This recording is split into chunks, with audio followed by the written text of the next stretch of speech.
Assalamualaikum warahmatullahi wabarakatuh. Perkenalkan, saya Harmi Hikmatiar. Saya adalah CGP Angkatan 8 Kota Sukabumi, Provinsi Jawa Barat.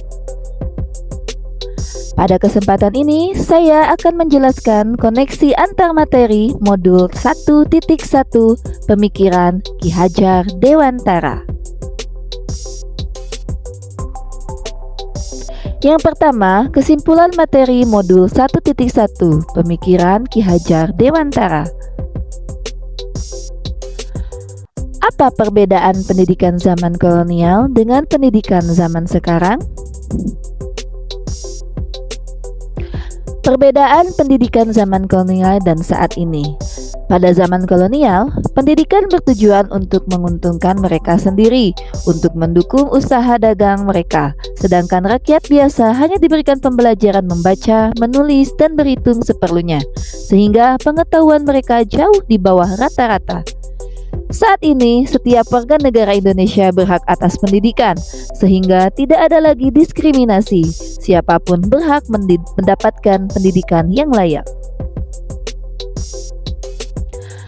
Lalu apa saja dasar-dasar pendidikan itu?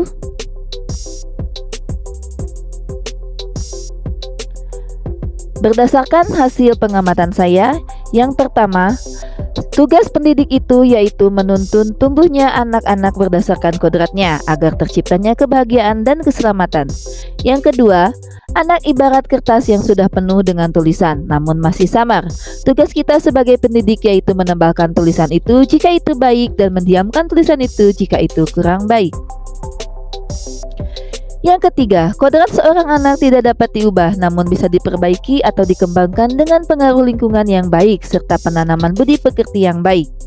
Yang keempat, bagian biologis perasaan anak dapat ditumbuhkan ataupun dilemahkan dengan melalui daya pikirnya namun tidak dapat dihilangkan. Yang kelima, dengan penguasaan diri atau Selbstbeherrschung baik secara tetap dan kuat, maka dapat mengalahkan bagian biologis yang tidak baik sehingga dapat membentuk budi pekerti atau karakter yang baik. Yang keenam, pada dasarnya pengajaran itu sendiri adalah bagian dari pendidikan. Pengajaran dan pendidikan yang berguna untuk peri kehidupan itu berarti memerdekakan murid untuk mengembangkan kekuatan diri atau kodrat yang mereka miliki sehingga mereka menjadi manusia yang cakap dan mandiri.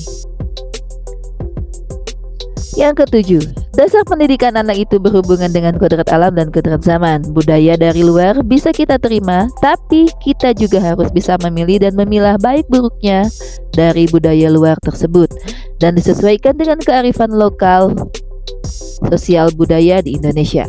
Sebagai seorang guru, kita pun harus mampu mengikuti perkembangan zaman sehingga kita menyesuaikan dengan kebutuhan belajar murid yang terus berkembang sesuai perubahan zaman. Yang kedelapan, keluarga adalah tempat utama dalam mengembangkan pendidikan sosial dan karakter anak. Orang tua sangat berperan dalam menumbuhkan budi pekerti yang baik pada anak. Untuk itu, orang tua haruslah menjadi tauladan bagi anak-anaknya.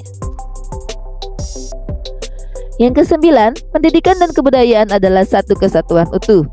Karena untuk mencapai suatu peradaban bangsa yang kita cita-citakan, kita membutuhkan landasan pendidikan yang kuat. 10. Kebudayaan dari berbagai daerah itu tidak akan sama, pasti berbeda, namun harus sesuai dengan nilai-nilai kemanusiaan. Sama juga dengan pendidikan, bahwa setiap anak itu memiliki perbedaan dengan kodrat dan kemampuan masing-masing. 11. Relevansi pendidikan Ki Hajar Dewantara dengan pendidikan saat ini, bahwa pendidikan itu harus mengacu pada kodrat keadaan atau kodrat alam dan kodrat zaman dengan prinsip perubahan menggunakan asas trikon, kontinuitas, konvergensi, dan konsentris. 12. Pendidikan harus holistik dan seimbang sehingga dapat menciptakan kesempurnaan budi pekerti yang membawa kita pada kebijaksanaan. Selain itu, pendidikan haruslah berorientasi pada murid.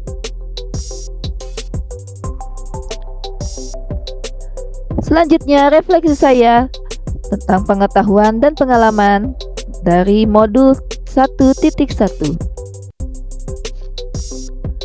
Apa yang Anda percaya tentang murid dan pembelajaran di kelas sebelum Anda mempelajari modul 1.1?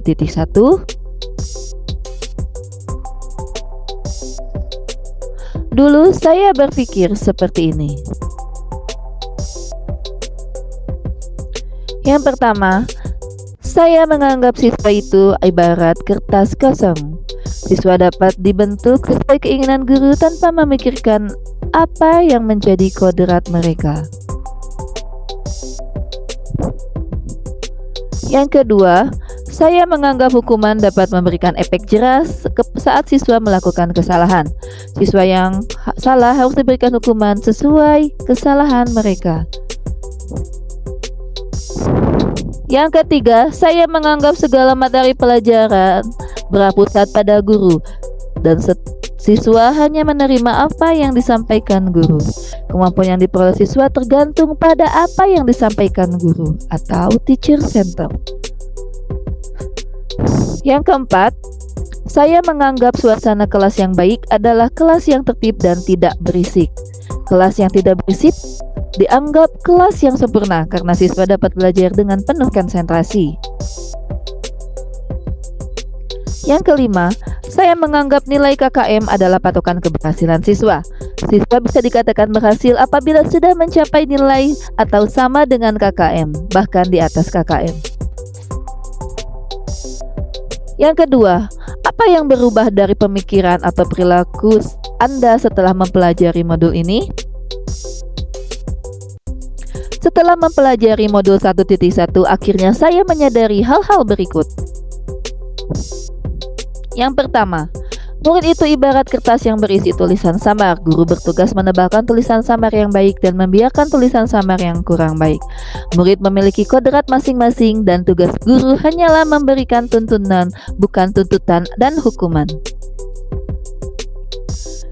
Yang kedua, pembelajaran yang diberikan harus berorientasi pada murid. Guru hanya berperan sebagai fasilitator yang membimbing murid dalam proses pembelajaran dengan menciptakan pembelajaran yang bermakna dan menyenangkan.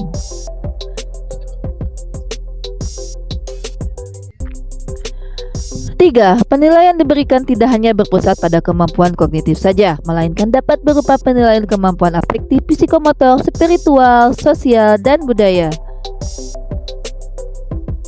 Yang keempat, pendidikan haruslah bersifat dinamis dan tidak statis. Pendidikan harus berkembang sesuai perubahan zaman. Murid dapat mengekspresikan dirinya sesuai dengan kebutuhan belajar mereka dan tidak harus selalu diam. Selanjutnya, berikut cerita proses pembelajaran dan suasana kelas yang akan saya laksanakan setelah mempelajari modul 1.1 ini. Apa yang dapat segera Anda terapkan lebih baik agar kelas Anda mencerminkan pemikiran Ki Hajar Dewantara? Proses pembelajaran yang akan saya laksanakan berdasarkan pemikiran Ki Hajar Dewantara, diantaranya: 1. Merencanakan dan melaksanakan pembelajaran yang lebih inovatif dan menyenangkan dengan berpusat pada murid. Yang kedua, melaksanakan pembelajaran sesuai dengan kodrat alam dan kodrat zaman murid. Yang ketiga, mengajarkan dan menuntun murid untuk dapat mengembangkan dan menerapkan budi pekerti yang baik yang ada pada diri mereka. Selanjutnya, melaksanakan pembelajaran berdasarkan asas trikon, kontinu, konvergen, dan konsentris. Yang terakhir, melaksanakan pembelajaran dengan menerapkan sistem Among, Ingarso Sungtolodo, Ing Madya Mangun Karso, Tutwuri Handayani. Sekian yang dapat saya sampaikan pada kesempatan ini. Terima kasih atas perhatiannya. Mohon maaf jika masih terdapat banyak kekurangan. Wassalamualaikum warahmatullahi wabarakatuh.